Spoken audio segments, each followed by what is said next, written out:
Tidak ada lagi kesempatan kelompok-kelompok ilegal untuk mengambil alih kendali timah kita.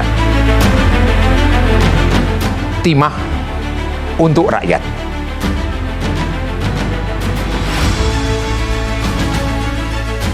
Assalamualaikum warahmatullahi wabarakatuh. Selamat malam pemirsa, dan menyaksikan One on One bersama saya Maria Assegaf.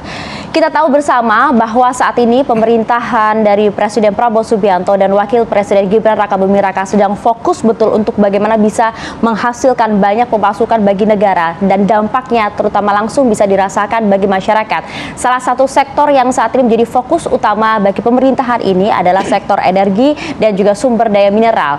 Dan kita ingin melihat salah satu sektor yang cukup penting bahkan juga cukup strategis bagi Indonesia, yaitu adalah di bagian timah, salah satu mineral strategis bagi Indonesia.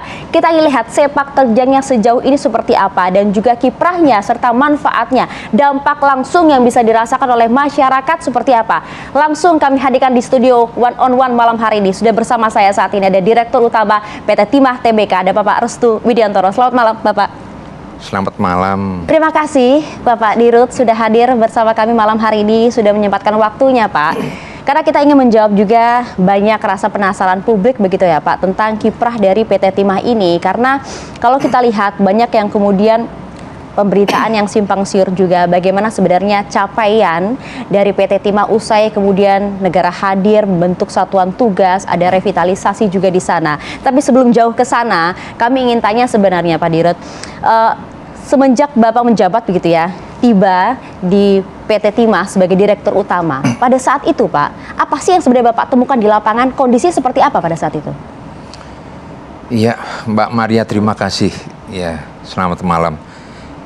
Ini kesempatan yang paling bagus untuk kami untuk menjelaskan.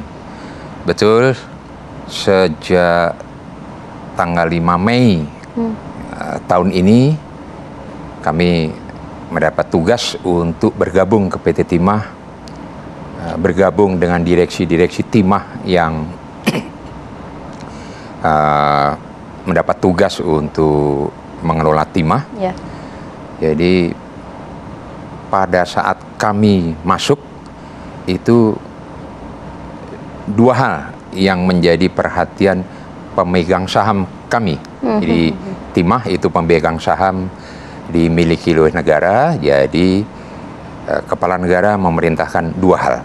Jadi itu menjadi dasar dan patokan untuk kami melakukan tugas. Tata kelola pertimahan Indonesia harus diperbaiki. Diperbaiki untuk mencapai semaksimal mungkin kepentingan atau memberikan manfaat yang sebesar-besarnya untuk masyarakat, untuk Indonesia, untuk negara. Itu yang pertama. Dan yang kedua, jadi kedaulatan timah Indonesia harus direbut kembali. Jadi dulu timah Indonesia itu berjaya, menjadi salah satu tolok ukur untuk industri di dunia. Nah, sekarang harus kita kembalikan lagi. Jadi tata kelola dengan kejayaan kedaulatan timah harus direbut kembali. Yang selama ini mungkin direbut oleh orang lain yang tidak berhak. Tapi sekarang harus menjadi prioritas kita untuk kembali menjadi pangkuan Ibu Pertiwi. Ya, ini memang arahan pemerintah seperti itu ya Pak ya? Betul, sebagai pemegang saham tertinggi PT Timah. Jadi kita harus memperbaiki tata kelola dan harus kita mengembalikan kedaulatan timah Indonesia seperti masa-masa sebelumnya. Jadi bisa bermanfaat semaksimal mungkin untuk kesejahteraan masyarakat, untuk devisa negara Indonesia.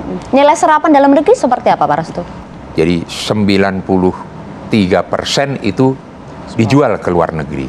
Jadi itu yang sangat tidak menguntungkan. Berarti hanya 7% yang diserap ke dalam negeri. Dan itu menunjukkan bahwa industri kita, hilirisasi kita masih harus ditingkatkan lagi.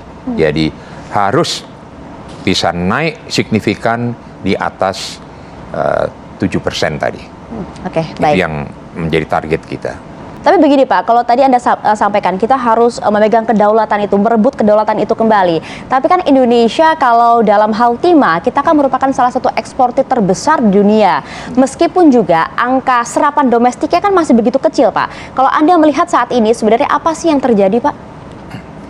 Ya, kalau boleh kami laporkan, jadi kita salah satu eksportir timah terbesar dunia. Terbesar. Jadi ada 2 atau 3 negara yang berebut posisi. Setiap tahun kadang-kadang berubah terus. Tetapi Indonesia selalu pada posisi 1, 2 atau yang ketiga. Terus begitu. Setiap tahun bergeser sedikit. Tapi intinya Indonesia eksportir yang terbesar dari 3 negara ini. Tapi betul 93% diekspor keluar. Jadi hanya 7% yang diserap oleh pasar Indonesia, pasar dalam negeri. Itu indikasi bahwa hingga saat ini industri pertimahan kita, termasuk industri turunan-turunannya itu masih harus ditingkatkan lagi. Ya, karena kalau pengekspor terbesar tetapi industrinya sangat kecil, Ya. berarti nilai tambahnya itu yang masih harus ditingkatkan. Sayang kalau hasil bumi kita yang disediakan oleh Tuhan itu hanya kita kelola dan kita jual hasil buminya saja, tetapi tidak mendapatkan nilai tambah yang harusnya sangat penting untuk meningkatkan kesejahteraan masyarakat kita. Hilirisasi itu kan yang dimaksud oleh Pak Prabowo ya? Hilirisasi. Jadi itu yang paling penting, bahwa sudah tidak boleh lagi kita menjual bahan mentah, mineral mentah. Itu sangat tidak diizinkan karena sayang kekayaan seperti itu tapi tidak memberikan nilai manfaat yang diharapkan, yang harusnya jauh lebih besar dari adanya hasil tambang itu sendiri. Iya, Pak Restu, tapi realisasi tahunannya seperti apa? Kalau kemudian kita ingin melihat peluang pasar Indonesia dalam hal timah di global seperti apa gitu? Ya, Setahun untuk terakhir. realisasi saat ini, pasar kita atau Indonesia itu menjadi tujuan dari negara-negara lain yang mempunyai industri yang cukup maju. Di dalam catatan kami itu 65% itu dijual ke pasar Asia, artinya diserap oleh pasar-pasar industri di Asia. Jadi industri Asia itu sangat besar, 65% itu timah kita diserap ke sana. Yang harus kita tingkatkan adalah kemampuan industri kita supaya serapan dalam negeri Indonesia bisa makin besar. Mudah-mudahan tahun ini kita bisa naik menjadi antara 15 atau menuju ke 20%. Kami juga boleh bacakan begitu ya, kami menemukan juga informasi bahwa Indonesia kan dipandang sebagai hal yang krusial juga sebagai stabilitas harga dan juga pasokan global Bapak dalam hal timah ini. Kalau Anda melihat sebenarnya secara global seperti apa?